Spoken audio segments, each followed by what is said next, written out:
So let's talk about how you can build a more masculine frame. And this is especially for my trans guys out there, okay?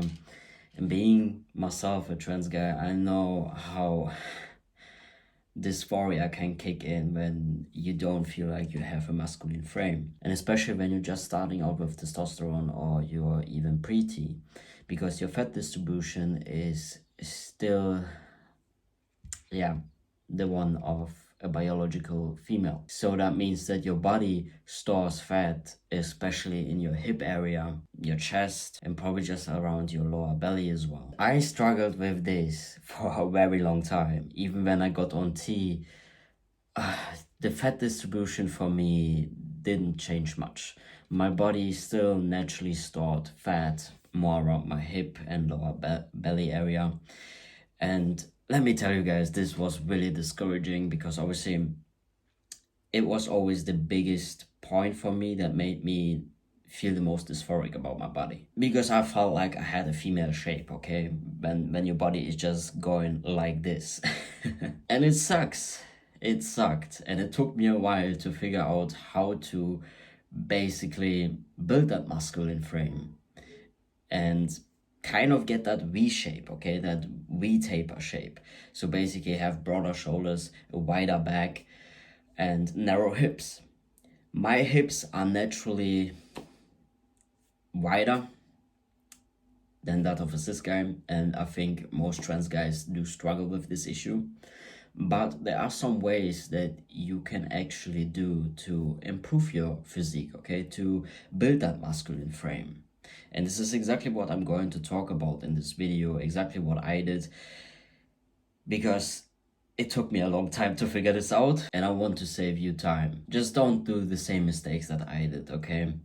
When you follow everything that I'm telling you in this video, then I can guarantee you are going to build that masculine frame. So first of all, you want to prioritize upper body training, okay? If you want a masculine frame and you have wider hips naturally, then you have to train your upper body, because that masculine shape comes from bigger shoulders, so broader shoulders, okay, a wider and bigger back, thicker back, and even your chest. So prioritize upper body training. Don't do 1000 crunches or prioritizing ab workouts because you think this is going to reduce your hips, because it's not. It's not, guys. I've done the same mistakes, okay?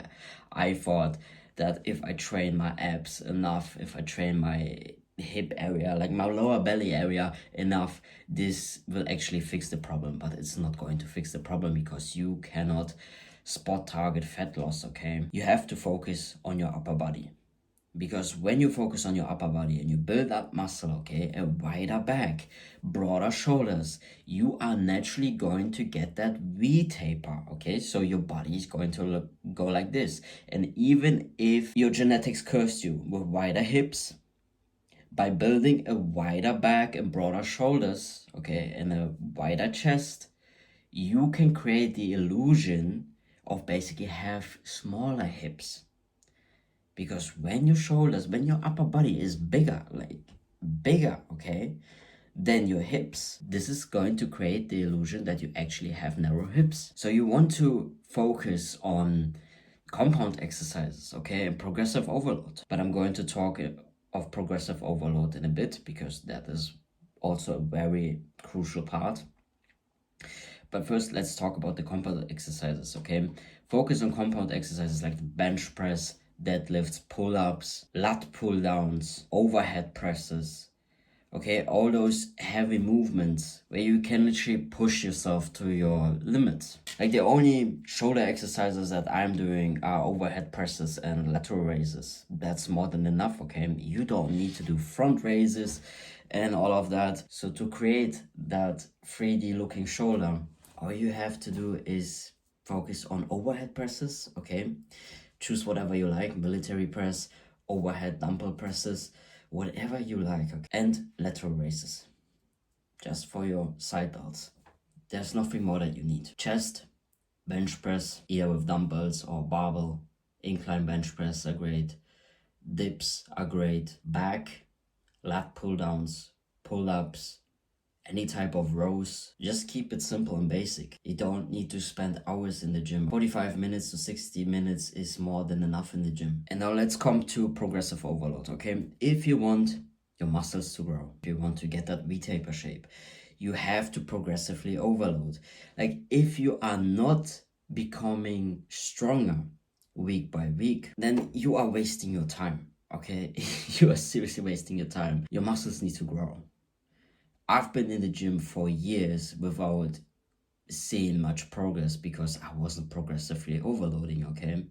I was doing the mistake of focusing on really high rep ranges, thinking that this would actually grow my muscles, but man, I was just wasting time. You can't keep lifting the same weight forever and expect your muscles to grow. You have to force them to grow. You can progressively overload by adding weight, by increasing your reps, or by even improving your form, okay? Do this every 1 to 2 weeks. If you can't increase your weights, then just increase your reps. Try to push yourself each time until failure. When you push yourself on those last 2 reps and you give it your all, even if you just do partial reps, okay? Partial reps, for example, you do overhead presses, and a partial rep would be simply this, okay? When you can't go fully and fully extend, you do partial reps on those last few reps until you can't anymore, because those partial reps will help you to get to this point of failure as well, and this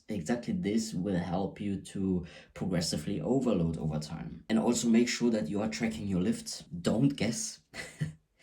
Because it's so easy, you're doing so many exercises and it's so easy to forget, okay, what weight did I lift last week?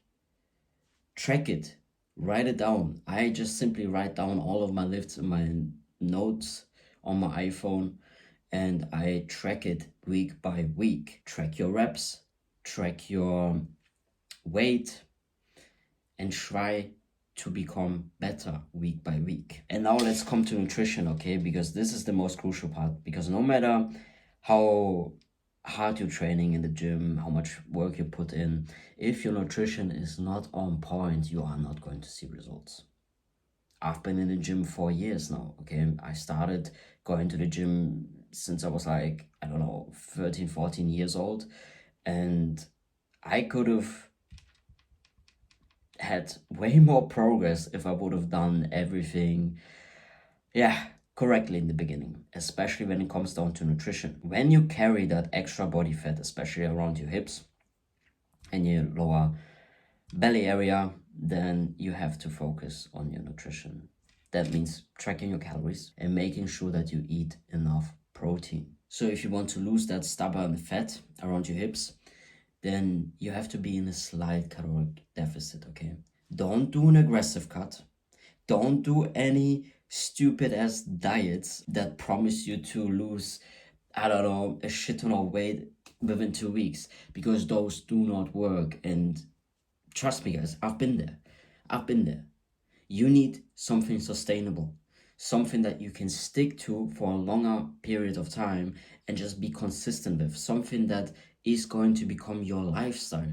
Because if you constantly jump from one diet to the next diet, which are really extreme, you are just going to be stuck in this whole cycle, okay, of losing weight and gaining weight again, then losing and gaining again. And this is what I've been doing for years.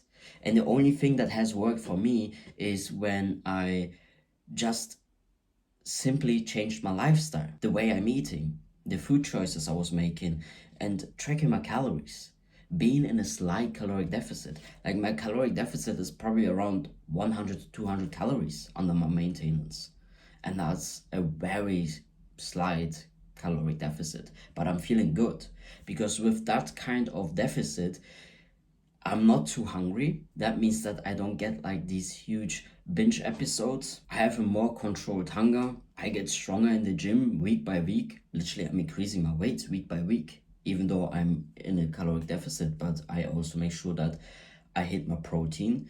And because of that caloric deficit and the progressive overload that I'm focusing on, my muscles still grow and I'm still losing fat at the same time.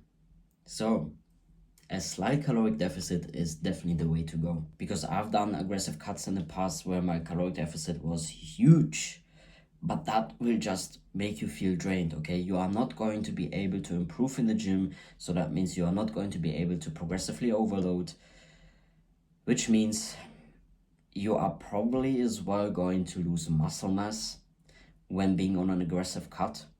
You are going to feel horrible, tired, hungry. It's just not worth it. It really isn't.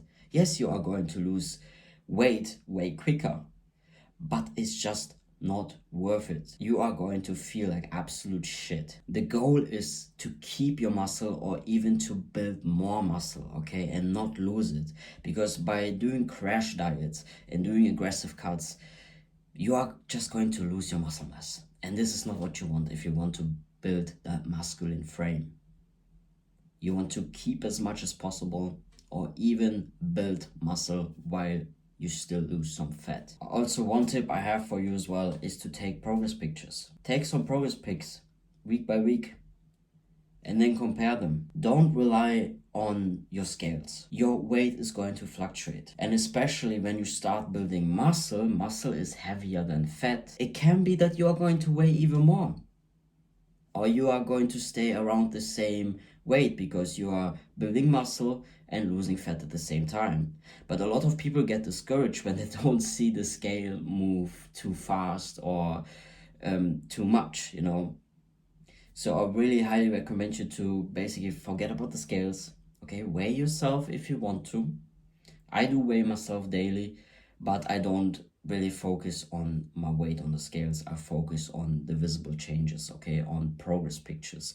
That's exactly what I focus on. And listen, if you have no idea where to start, I've created workout plans that are designed to basically build that masculine frame and as well a nutrition plan. So basically everything you need, okay, is in Beast Building. And to be honest, it's everything that I wish I had when I started. You can find the link in the description, so get it and you are going to get results. Alright guys, that's it for today. I hope this helps and I'll see you in the next one.